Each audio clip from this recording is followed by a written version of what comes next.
परम सम्मानीय कमलनाथ जी, परम सम्मानीय छोटे साहब, मंच पर उपस्थित जिला कांग्रेस कमेटी के अध्यक्षगण, सभी माननीय विधायकगण, सम्मानीय मंच और उपस्थित साथियों, ये अशोकनगर पहले पछाड़ कहा जाता था और मेरे पिताजी बताते थे कि बड़ा फुटबॉल टूर्नामेंट यहां बड़ा जबरदस्त हुआ करता था। अशोकनगर मेरा आना जाना शुरू हुआ सन 70 के बाद और उस समय मुल्तान मल जी सुराना, ऊधम सिंह जी रघुवंशी, राव चंदन सिंह जी, चंद्रभान सिंह जी, ये राजेंद्र कुशवाहा के पिताजी, तो बलबीर बाद में आया, बाकी सारे लोगों से हमारा संबंध रहा।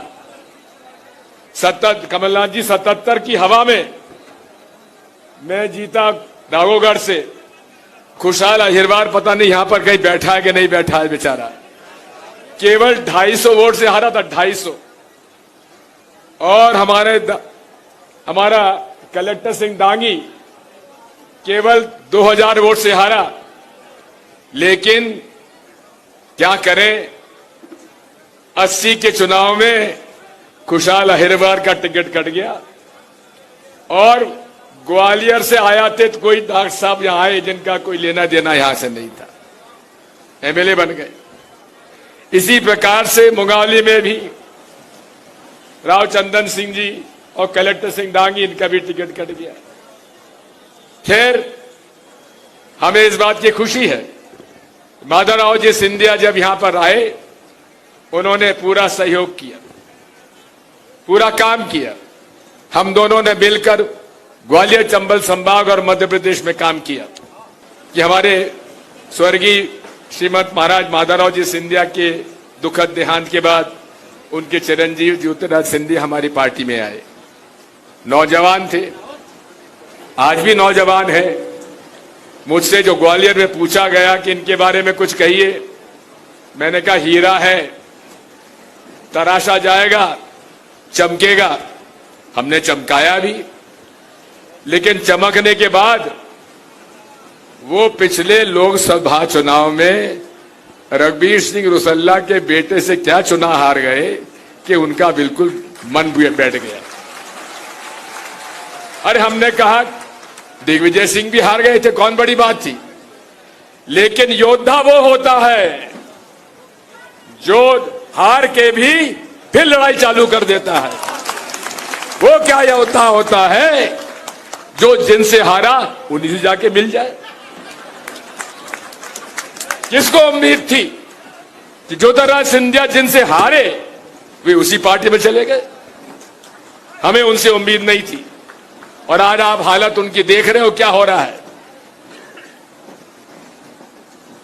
वो मान सम्मान जो कांग्रेस ने दिया,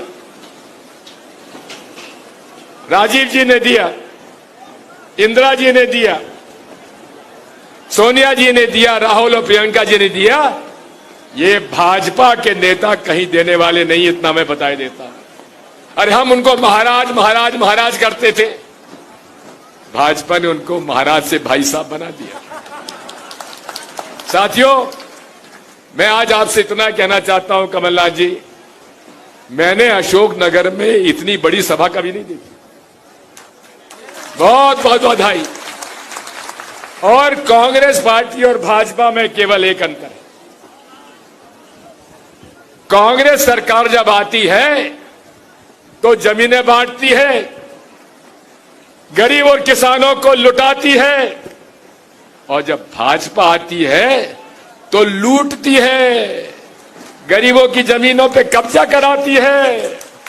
और एक यहां का विधायक, उसके बारे में माननीय कमलनाथ जी ज्यादा आपको बताएंगे, अद्भुत है भाई। कितना बहरूपिया देश बदलता है वही जानता है, और यहां अशोकनगर की जनता जानती है। इन्होंने और एक मंत्री मुंगावली के मुझे बताया कि पीएचई के मंत्री हैं, उन मंत्री के खुद के गांव में 3 किलोमीटर से जाके अभी टैंकर से पानी आ रहा है, इतना काम किया है उन्होंने। उनका काम केवल यह है कि अशोक नगर में जमीनें हड़पो, कहीं मंदिर की जमीन हड़पो, कहीं सरकारी जमीन हड़पो और कॉलोनी काटो। एक एक का हिसाब किताब करेगी कांग्रेस पार्टी अगर सरकार में आ गई तो। गरीबों की जमीन हड़पने वालों के खिलाफ कार्रवाई की जाएगी और उनको बख्शा नहीं जाएगा। अब आपसे यही प्रार्थना है कि तीनों सीटों पर और तीनों सीटों के आस पास भी गुना, राघोगढ़, चांचोड़ा, बमोरी, कोलारस और इधर कुरवाई, बीना, इन सब पर आपको कांग्रेस जिताना है। मैं आपसे इतना ही कहना चाहता हूं कि लड़ाई अमीर और गरीब की है। ये लड़ाई उनकी है जिन्होंने दलाली करके अरबपति बन गए, खरबपति बन गए। बड़े बड़े लोग, आदमी गरीब होता चला गया और अमीर अमीर होते चले गए। ये लड़ाई उसकी है। इस लड़ाई में हम आप सबका सहयोग और मदद चाहते हैं। मैं अब इतना ही समाप्त करते हुए मैं कमलनाथ जी से यही प्रार्थना करूंगा कि आने वाले समय में आप मध्य प्रदेश की जनता को आपने जो दिया है वो तो देते ही रहेंगे। बहुत बहुत धन्यवाद। भारत माता की, भारत माता की।